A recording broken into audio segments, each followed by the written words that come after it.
دی کې مسلمان عالم کې ناستو صدر سے ویل اوله مطالبه اولی نقطه باندې موږ راجم شو دنیا کې یو نبی دې سره راغله او چاغره دې خبره داوا کړې و او هغه صرف او صرف محمد رسول الله صلی الله علیه وسلم. تکبیر نعرہ تکبیر. درې مجلس دویمه خبره وکړه ول زما دویمه خبره دادا چې دنیا نن تعلیم یافته ځان ته وي دنیا کې خلکو دو درې ټکی نه زده کړه نن بغیر دلیل سو کی وی خبرې منلو ته تیار نه دي ویل یار نن خلک مطالبه کوي د دلیل مطالبه کوي چون کې د نبی د نبوت دا غیر دلیل د معجزې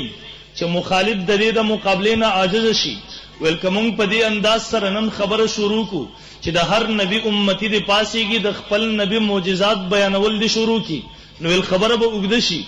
لری پوری به ورسیږي هیڅ پوری به سمون ونه خوري اها زب خبره مختصر کم زب په دې انداز سره وایم چې دنیا کې نن کم یو نبی دسه دی چې داغه معجزه مونږ دنیا ته ژوندۍ وخایو اوس محترم تاسو غور وکئ د موسی علیہ الصلوۃ والسلام معجزه یو انسان بیان داغه کول شي د عیسی علیہ الصلوۃ والسلام معجزه یو انسان داغه بیان کول شي د ابراهیم علیہ الصلوۃ والسلام معجزه انسان داغه بیان کول شي لیکن محترم دنیا ته څوک خوده نشي دې کې يهودو نه څوک پانسیرو د یو دین نبی امتیانو کې هم داغه امتی د یو امتی هم پانسیرو یو عالم پانسیرو چې د خپل نبی د نبوت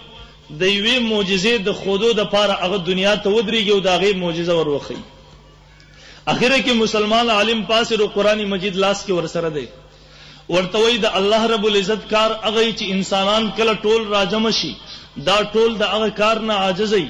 الله رب العزت نور جوړ کړی دی انسانان د دې خبرې نه عاجز دي کله تمام دنیا انسانان راجم شي نور نشي جوړولای الله رب العزت سترګ جوړ کړی د سترګو کې بنایي چولې ده کله پوره دنیا انسانان راجم شي محترم دیو کې یو سترګ جوړ کې دی کې بنایي نشي چولې دیوی د الله رب العزت کار اغي چې پوره دنیا انسانان راجم شي دیو د هغه د مقابله نه عاجز شي ولدا زمالاس کې قرآنی مجید دی دا د نبی علیہ الصلوۃ والسلام د نبوت معجزه ده دا د نبی علیہ الصلوۃ والسلام د رسالت دلیل دی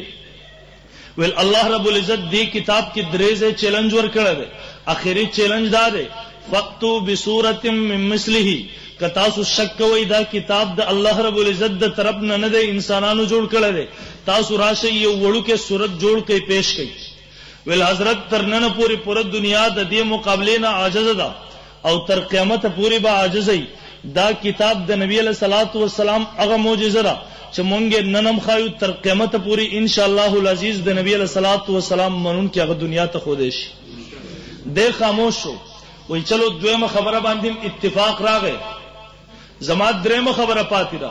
دنیا کې مونږ هغه نبی هم تلاش کو چې هغه رحمت د پوره انسانیت د پر الله نبی را لېګل دي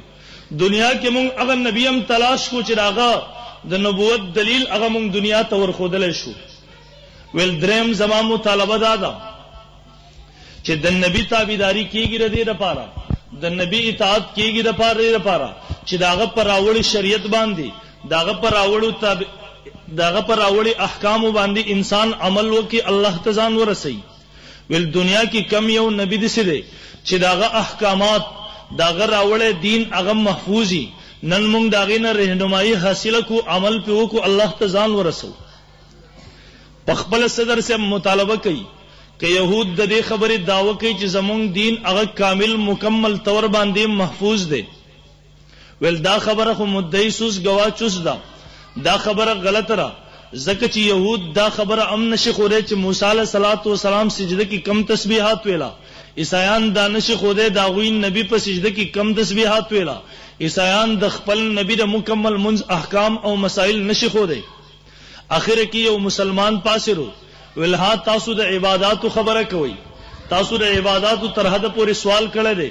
زمونږ د نبی عبادت سچ داغه عادت هم محفوظ دي تاسو ر عبادت سوال کړه دې چې نبی علیہ الصلوۃ والسلام به مونږ څنګه کو روزه به څنګه نیوا نبی علیہ الصلوۃ والسلام به حج څنګه کو نبی علیہ الصلوۃ والسلام به jihad څنګه کو ول تاسو ر عبادت خبره کوي زمونږ د نبی عادت هم محفوظ دي نبی علیہ الصلوۃ والسلام به خندل څنګه نبی علیہ الصلوۃ والسلام به قدمونه څنګه غستا نبی علیہ الصلوۃ والسلام به تلو څنګه د نبی علیہ الصلوۃ والسلام دا تمام عادت هم محفوظ دي الحمدلله چغی موای زی تیم نشتی چغی موای دوبئی نه یو جماعت راغله او تبلیغی جماعت والا